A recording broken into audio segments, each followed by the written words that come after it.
Abra sua Bíblia em Hebreus, capítulo 10. Hebreus, capítulo 10.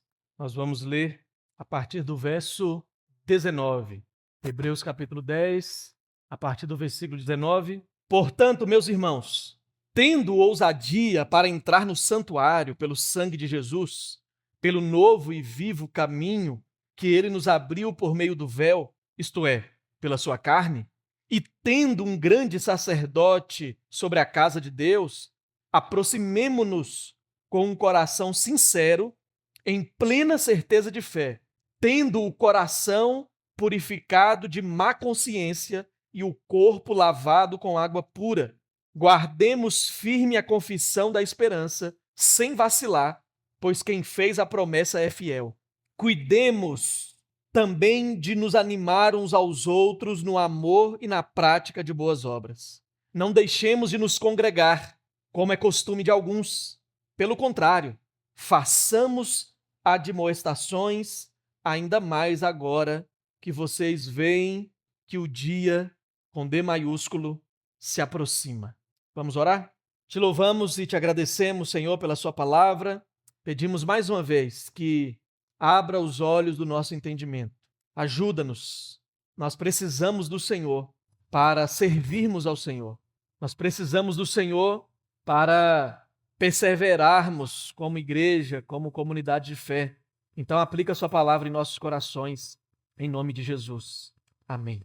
Você já ouviu as seguintes expressões no seu dia a dia, principalmente com pessoas que são avessas à igreja, à comunidade, à reunião num espaço físico do povo de Deus? Algumas expressões são comuns e eu destaco algumas aqui.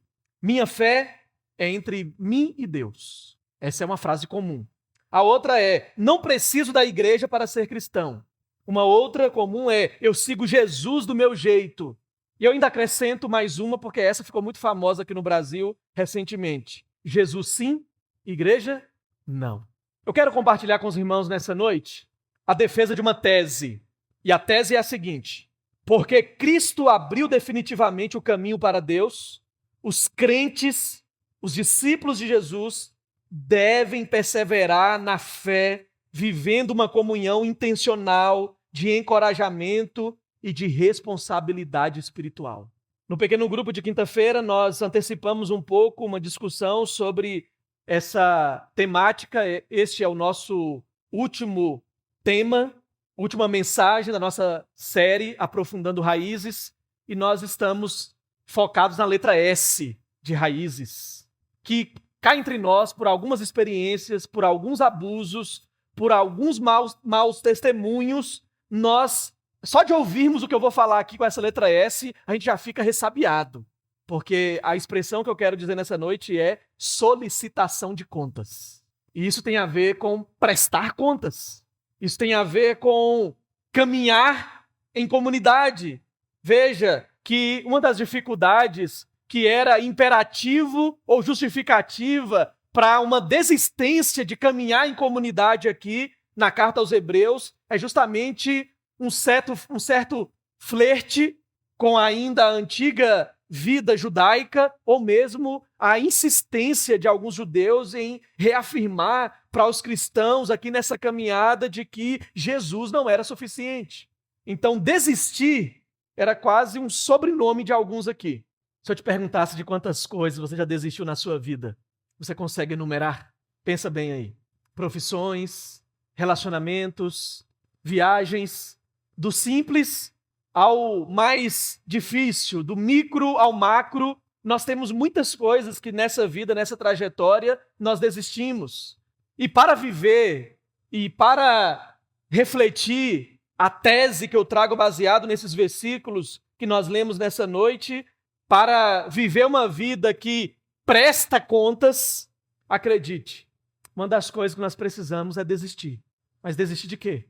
Desistir de uma vida isolada, desistir de uma carreira solo, desistir do egocentrismo, desistir daquilo que é oposto à proposta do cristianismo e da própria palavra de Deus. Quando abrimos a Bíblia, meus irmãos, nós percebemos isso de maneira muito clara. E o autor de Hebreus aqui, ele escreve para cristãos que estavam cansados, perseguidos e tentados a desistir da fé deles. Alguns já estavam abandonando a comunhão.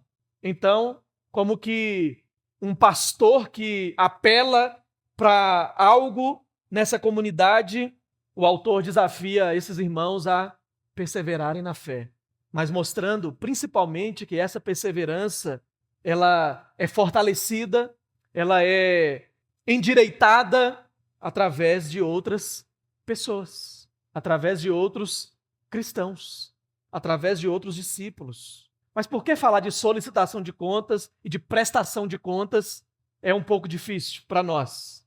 Porque nós já vimos e ouvimos muitas coisas com relação a isso. Abuso de poder, alienação de liderança, imaturidade e tantas outras coisas mais que envolvem isso. As pessoas em algumas comunidades não prestavam contas. Elas literalmente eram alienadas.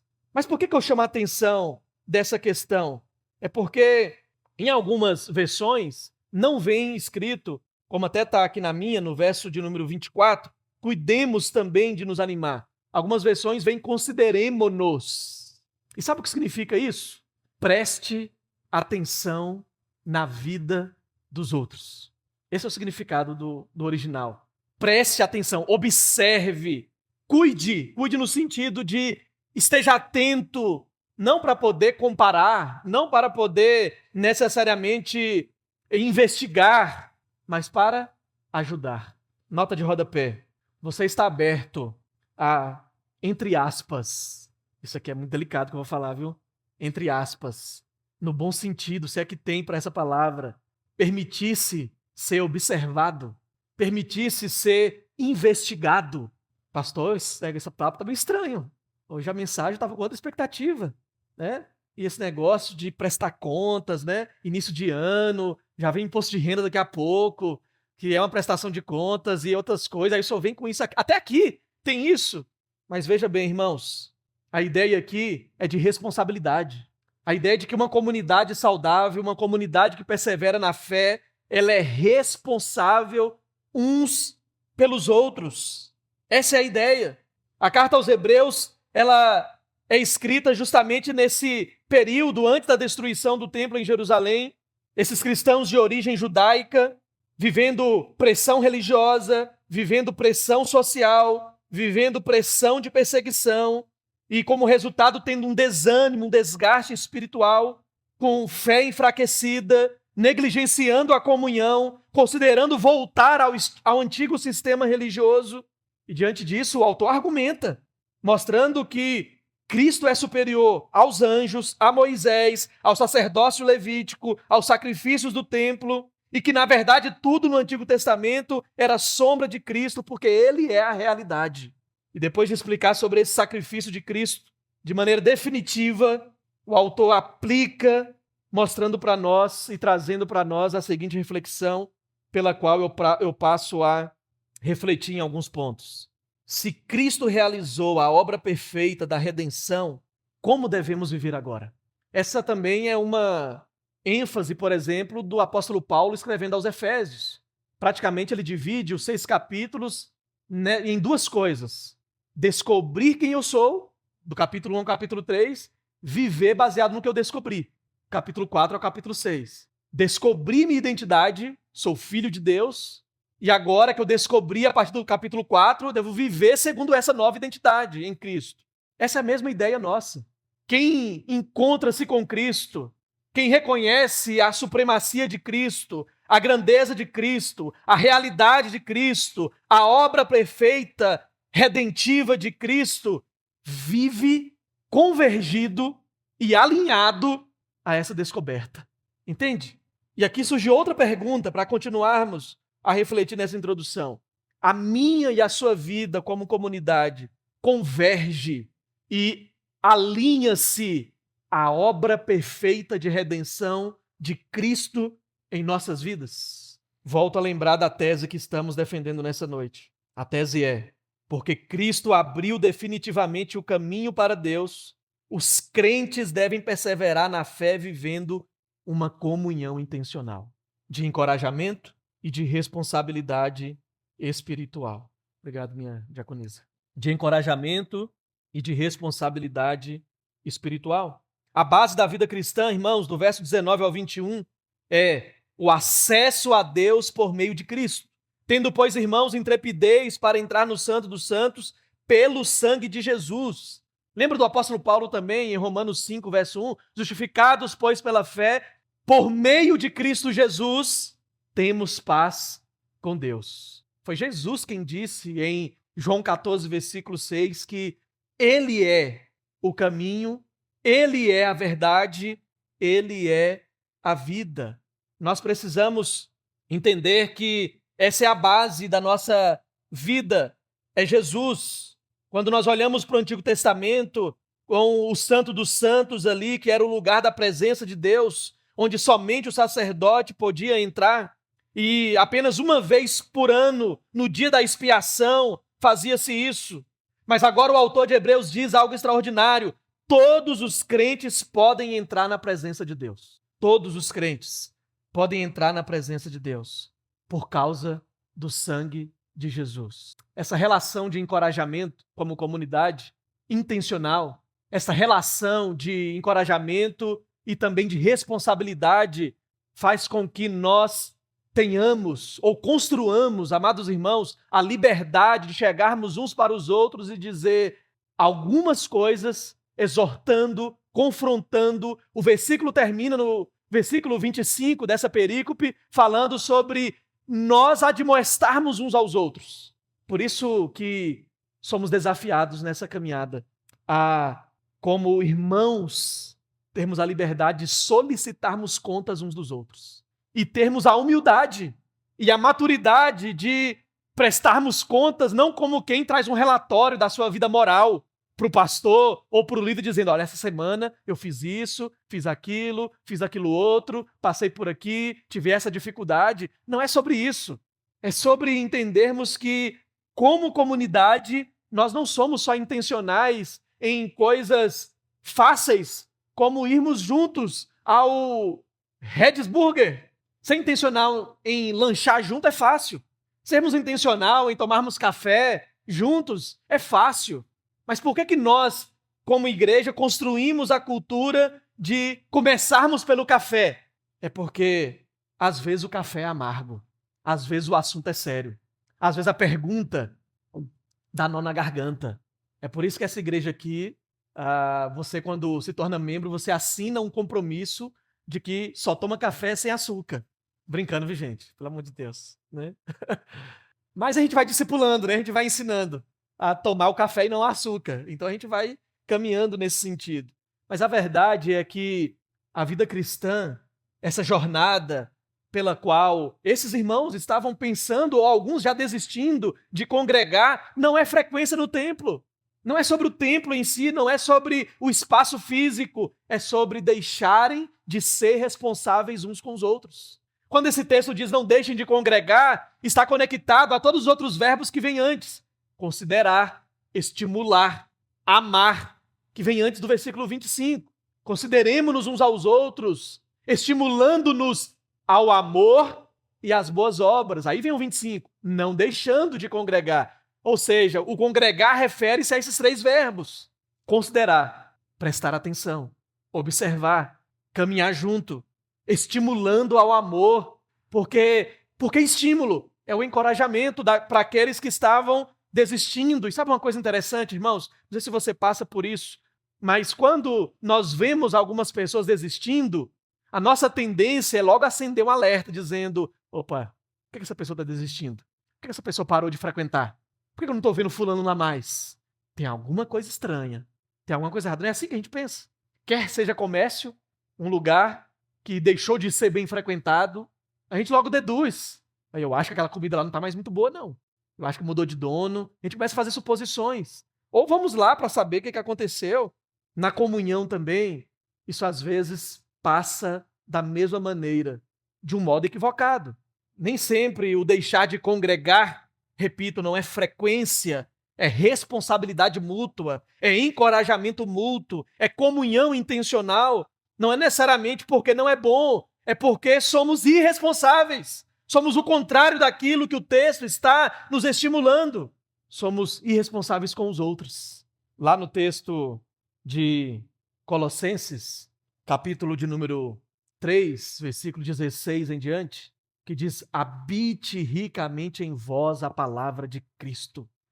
Cantem hinos espirituais, estimulem-se por meio da palavra, da adoração, dos cânticos. Habite ricamente em vós, para que isso transborde. É a ideia. Para que isso transborde na vida de outras pessoas. Você talvez seja alguém notável por ser muito responsável com as suas próprias coisas. Mas eu queria te dizer algo nessa noite muito importante, muito sério. Segundo Filipenses capítulo 2 nos ensina, nós também fomos chamados, tendo o mesmo sentimento que houve em Cristo Jesus, para sermos responsáveis com as coisas dos outros. Pasmem, a vida cristã também é nos interessarmos, é considerarmos as coisas dos outros, diz lá o texto, nossas também, e tratarmos o outro como superiores a nós. A ausência do outro me incomoda. O não engajamento me perturba. Não para julgar, mas para cuidar, que é o que o versículo 24 diz. Essas são as 3 exortações, do verso 22 ao verso 24. Aproximemo-nos, guardemo-nos, consideremo-nos. Isso descreve a vida cristã na nova aliança. Essa comunhão intencional de uma responsabilidade mútua. Observar atentamente, refletir cuidadosamente, prestar atenção de modo intencional. O autor está dizendo: prestem atenção na vida espiritual uns dos outros. O cristianismo bíblico nunca foi uma fé solitária. A igreja é uma comunidade de cuidado espiritual. Essa é a primeira coisa que eu gostaria que você guardasse no seu coração nessa noite. Essa ideia de solicitação de contas, essa ideia de aprofundar raízes, envolve considerarmos-nos uns aos outros. Você tem considerado as outras pessoas que estão à sua volta, sendo cuidadoso e cuidadosa com eles? Você tem observado, não para fazer julgamentos e comentários maldosos, mas por causa desta comunhão intencional? Destaco esse primeiro verbo na nossa primeira lição. Consideremo-nos uns aos outros. Por meio de relacionamentos, nós também formamos o que se tornou muito conhecido nos dias de hoje, né? A expressão rede de cuidado. Já ouviu isso? Então, a igreja deveria ser uma excelente rede de cuidado, ou rede de apoio. Caminhar juntos, uns com os outros. Isso envolve crescer espiritualmente de maneira coletiva. Consideremo-nos uns aos outros. Segunda lição, também o verbo. Estimulemo-nos ao amor e às boas obras. A palavra aqui significa estimular, significa provocar intensamente. É a ideia de despertar uns aos outros espiritualmente. É uma ideia de maneira coletiva formarmos-nos uns aos outros em amor.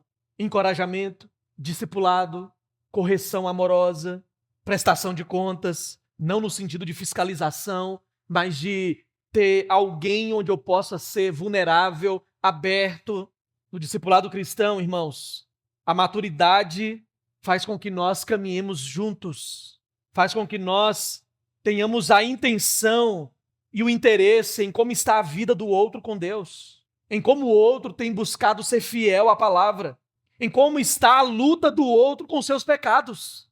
Às vezes a gente, por causa de alguns extremos, a gente apaga ou ignora passagens que são principiológicas com relação a como devem ser os nossos relacionamentos.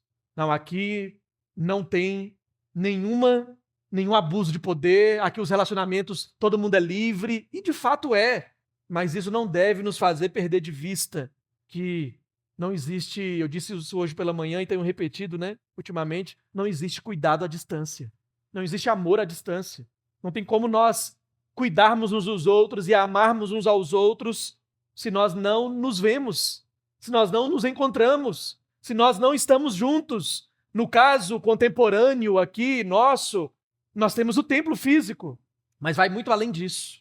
Somos desafiados a despertar uns aos outros. Você já contou com a ajuda de alguém para acordar para um compromisso? Você já disse para alguém assim, olha, eu vou, mas você me liga, senão eu não acordo. Já aconteceu isso? De você marcar um compromisso e por mais que você tenha colocado o seu próprio despertador, minha esposa faz isso direto, né? Ó, amanhã você me acorda, amanhã você me chama, amanhã, olha, amanhã, né, academia de madrugada, você me chama, senão não tem como. Ou qualquer outro compromisso, você já contou com alguém que te lembra, que te cutuca, que, assim, te incomoda o tempo todo? Ó, não esquece de tal compromisso, hein? Não esquece, ó, dia 28, de 14 às 18, treinamento de evangelismo. Ó, não esquece, quinta-feira, pequeno grupo. É justamente isso, irmãos. Isso é o solicitação de contas junto com a prestação de contas. É nesse sentido de caminhada. Essa palavra aqui, estimulemos, significa justamente isso. Seja o despertador do outro. Não no sentido de uma relação de dependência, só vou se o outro for, só faço se o outro fizer. Nós já aprendemos sobre isso, né? Já aprendemos sobre isso. De que a nossa relação é de interdependência e não de dependência, nem emocional, nem espiritual. Nós não temos dependências e nem independências. Mas nessa interdependência, nessa comunhão intencional, a gente deve estimular, a gente deve encorajar, a gente deve... Ô, irmão, não esquece não, quero te ver lá, hein? Precisa de carona? Eu passo na sua casa. Precisa que eu te ligue 1 hora antes para te lembrar, para te acordar? Quer que eu seja seu despertador? É mais ou menos isso. Não é invasão, é cuidado. E o limite é esse mesmo, de ser cuidado. E não um CSI, né? Um CSI evangélico ou um CSI espiritual de investigação da vida do outro. Não é sobre isso.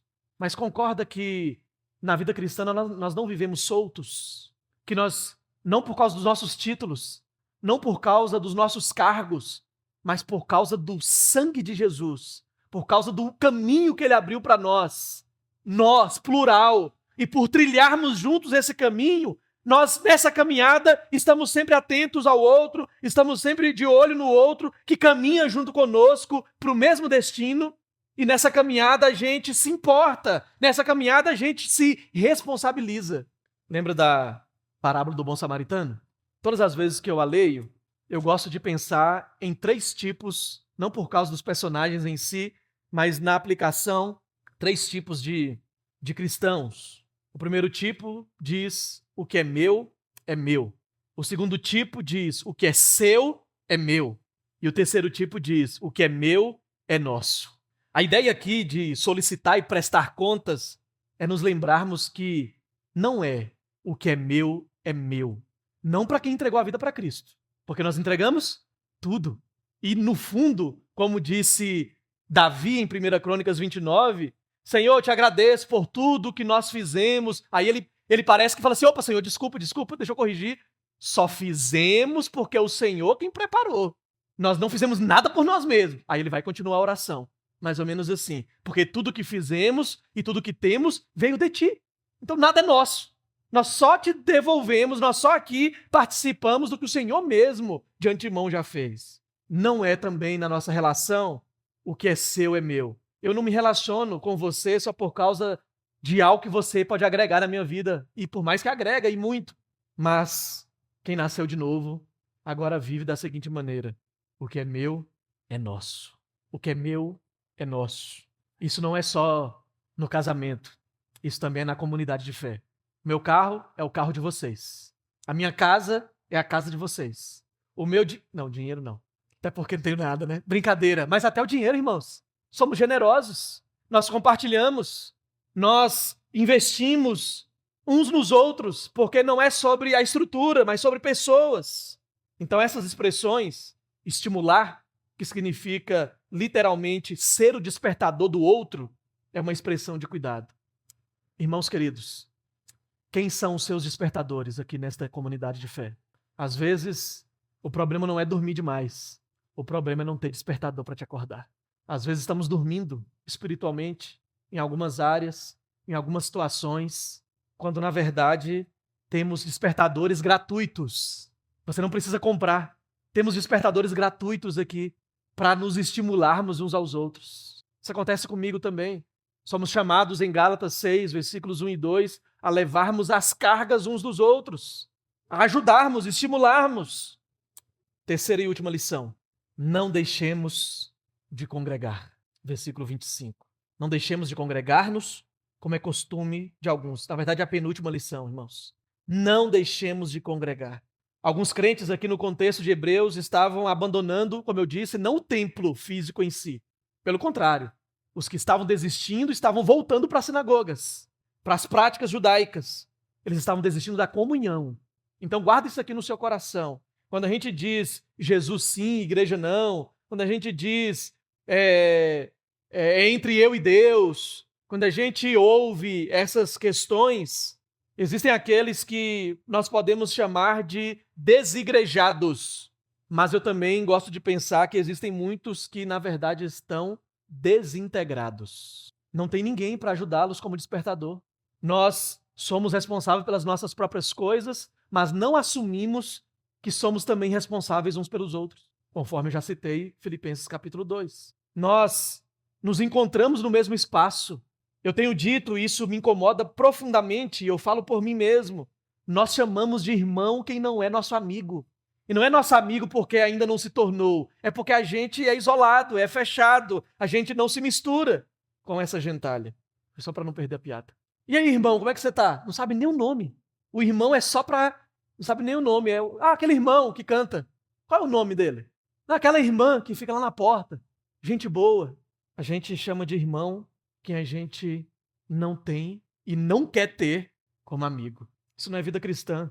Isso é um clube que nós pagamos uma cota, ao qual chamamos de dízimo, frequentamos, andamos com uma prancheta avaliativa dos serviços que nos prestam, avaliamos o louvor, avaliamos a recepção, avaliamos a estrutura, avaliamos as coisas, avaliamos as vestimentas, avaliamos o pastor, avaliamos isso, aquilo.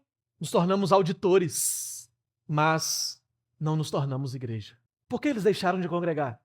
Por que eles estavam abandonando a comunhão? O que acontece na comunhão? Provavelmente eles abandonaram por causa desse contexto, pedacinho desse recorte que eu citei histórico. Perseguição, medo, desânimo. Mas guarda isso, não é apenas frequentar. Abandonar a comunhão é um caminho perigoso. Porque na comunhão somos encorajados, somos corrigidos, somos fortalecidos. A perseverança dos discípulos de Jesus acontece na comunhão com outros discípulos de Jesus. Agora, cuidado, irmãos. Viver a comunhão é tão perigoso ou mais perigoso do que abandonar a comunhão. Mas eu explico. Quando abandonamos a comunhão, cedemos ao espírito desse tempo. Quando abandonamos a comunhão, cedemos à nossa inclinação natural por causa do pecado de sermos individualistas, egocêntricos. Isso é perigoso. Mas por que eu afirmo também que a comunhão é perigosa? Por causa justamente do consideremos-nos uns aos outros. Prestar atenção, observar, solicitar contas, prestar contas. Isso faz parte da vida cristã. É perigoso porque a comunhão machuca. A comunhão machuca porque nós vemos outros imperfeitos que, tal qual nós, frustram, decepcionam, ferem, agem e reagem de uma maneira que nos incomoda. Nós usamos uma régua curtinha de misericórdia com os erros dos outros e usamos uma régua invisivelmente longa com os nossos próprios erros. É por isso que no Sermão da Montanha Jesus falou sobre trave, sobre argueiro. A ideia lá é a hipocrisia de sermos severos demais com os erros dos outros e misericordiosos demais com os nossos erros.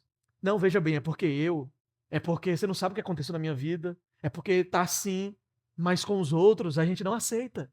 A comunhão é perigosa, porque a comunhão nos mata. A comunhão mata o nosso ego. Se você quiser viver uma vida confortável, não viva a comunhão, porque a comunhão é desconfortável.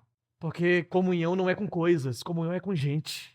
Mas se você quer viver a perseverança da fé, então você precisa de comunhão. Você precisa desse desconforto. Você precisa dessas coisas que a gente não gosta, que a gente não foi criada desse jeito, que a gente se incomoda. O eu sai de cena. Não que a sua singularidade e a sua peculiaridade não importe. Não é isso. mas é que na comunhão o protagonista é o nós e não o eu. Por fim, façamos admoestações. Final do verso 25, que aqui significa, no original, encorajar, exortar, fortalecer. A ideia aqui, sabe qual que é? É de alguém que está caminhando, você já deve ter visto em alguns momentos isso, e vira algo que viraliza, né? Quando em uma maratona ou em uma corrida de curta distância, alguém cai no meio e o outro que estava correndo lá até a frente, às vezes, para ajudar o outro. Esse verbo aqui no grego significa justamente isso. Alguém que não está com pressa, alguém que não está pensando em chegar primeiro, está pensando em não deixar ninguém para trás. Está pensando que não é uma corrida sobre o primeiro é o que mais recebe mérito ou algum tipo de prêmio. Não, porque o primeiro não somos nós, o primeiro é Cristo. Ele abriu, que é a tese, ele preparou e abriu o caminho. É por isso que a gente vai, sem pressa. É por isso que a gente caminha, olhando para os lados, olhando para trás, olhando para frente, olhando para as pessoas. Consideremos-nos uns aos outros, estimulando uns aos outros, não deixando de congregar, admoestando uns aos outros. Isso significa que estamos num ambiente, na comunidade, que levanta os caídos, fortalece os fracos e ajuda aqueles que se desviam. Por isso o acompanhamento, por isso a solicitação de contas. Não é que o pastor ou o amigo ou o líder queira investigar a sua vida. É que não tem como viver a vida cristã de maneira isolada. O dia é o dia do Senhor, a volta de Cristo. O autor está lembrando aqui os crentes que a história está caminhando para um clímax. Cristo voltará. E até esse dia nós precisamos e iremos, com o próprio auxílio e sustento dele, perseverarmos, mas não sozinhos, juntos. A igreja é o meio que Deus usa para que haja esse fortalecimento da fé, esse preservar da esperança e esse estímulo amoroso uns com os outros. Você já deve ter ouvido a história do arqueólogo que foi naquela tribo africana, pegou um cesto de doces, colocou debaixo de uma árvore, fez um risco no chão, colocou as crianças atrás desse risco, dessa marca e disse, quando eu falar já, vocês vão correr e o primeiro que chegar na árvore lá, o doce, a cesta inteira é do ganhador. Então eles fizeram aquela posição para correr, olharam firmemente para aquele cesto cheio de doces e quando ele disse já, para surpresa dele, elas deram as mãos e correram sim, mas todas juntas. Chegaram debaixo daquela árvore e ele ficou sem entender. Então ele perguntou por que elas fizeram aquilo. E elas disseram, porque ninguém é melhor do que nós juntas. Não é sobre um vencer, é sobre eles vencerem. Quem chegou primeiro? Todos eles. Quem ganhou a cesta? Todos eles. Quem tem pressa, deixa de saborear muita coisa. O propósito dessa série de mensagens, e nós caminhamos durante essas 7 mensagens dessa série, de uma maneira pastoral e instrutiva, sobre como queremos viver como igreja. Por isso, domingo após domingo, trouxemos palavras pastorais para que nós aprofundemos raízes. E quem tem raízes aprofundadas lida de maneira madura com prestação de contas. Não por causa de uma investigação ou abuso de poder, mas porque entende como os verbos destacados dessa passagem, que precisamos considerar, que precisamos estimular, que precisamos guardar, que precisamos admoestar uns aos outros. Que Deus nos ajude, meus irmãos, a termos raízes profundas e não superficiais. Que Deus nos ajude a caminharmos não apressados e sozinhos, mas no ritmo dele e juntos. Que Deus nos ajude a termos raízes que nos sustentam como igreja. Relacionamento, acolhimento, intercessão, zelo, ensino do evangelho, solicitação de contas. Raízes. Este acróstico aponta para uma realidade que estamos construindo como igreja. E você faz parte disso. Você é convidado a fazer parte disso, a se envolver, a se engajar, a se desarmar, para que juntos caminhemos. Caminhemos porque Cristo abriu o caminho para nós perseverarmos até o fim. Fechemos os nossos olhos e oremos ao Senhor. Essa é uma oração corajosa para nós fazermos. Uma oração de desistência. Não da desistência, como os hebreus, alguns faziam, de abandonar a comunhão, mas justamente a desistência daquilo que muitas vezes nos desanima na comunhão. A desistência de uma carreira solo, a desistência de uma vida sozinha, fazer o que quer, do jeito que quer e somente quando quer. A comunhão nos incentiva e encoraja a respondermos às necessidades que estão à nossa volta e a nos encorajarmos. Então, esta é uma oração corajosa, uma oração de desistência. Se você compreendeu e o Espírito Santo trouxe ao seu coração nesta noite a iluminação de mudança, de uma reconciliação da sua comunhão com Deus e da sua comunhão intencional, encorajadora e responsável uns com os outros, faça a sua oração aí no seu lugar e diga: Senhor, eu desisto de andar sozinho, eu desisto de andar sozinha, eu desisto de que o que é meu, ajuda-me a abraçar o que é meu é nosso, a viver uma comunhão intencional, encorajadora, ajuda-me a ser aberto ou aberta para que irmãos sejam como despertadores na minha vida e para que eu também seja canal de despertamento na vida de outros.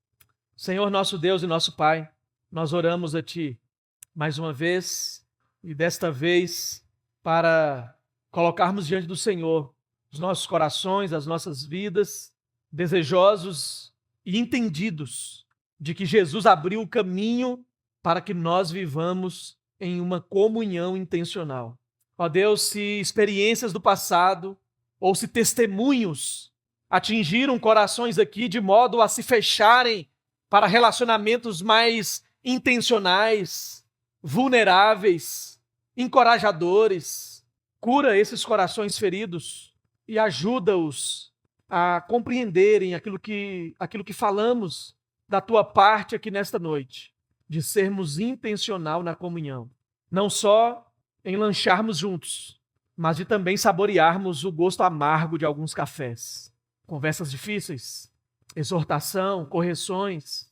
Ajuda-nos a levarmos as cargas uns dos outros. Ajuda-nos a vivermos sem máscaras na nossa comunhão e a sermos canais uns na vida dos outros, para perseverarmos na fé, trilhando este novo e vivo caminho que todos nós temos acesso por meio do sangue de Jesus.